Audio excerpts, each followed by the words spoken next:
কিয়ামতের ওই কঠিন ময়দানে 7 শ্রেণীর ব্যক্তিকে রব্বুল আলামিন তার আরশের নিচে ছায়া দিবেন।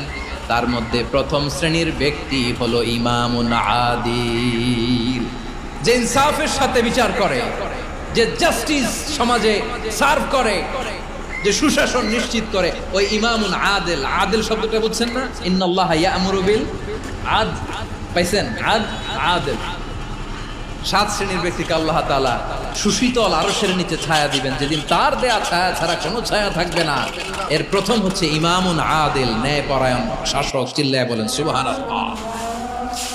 আবার বিশ্বনবী বললেন, ইন্নাল মুকসিতিনা ইনদাল্লাহি আলা মানাবিরা মিন নূর আন ইয়ামিনির রহমান। কিয়ামতের দিন যারা ন্যায়পরায়ণ হিসেবে আল্লাহর সামনে দাঁড়াবে, কিয়ামতের দিন রব্বুল আলামিন তার আরশের ডান দিকে ওই ন্যায়পরায়ণ লোকদের জন্য আরশের ডান দিকে একটা নূরের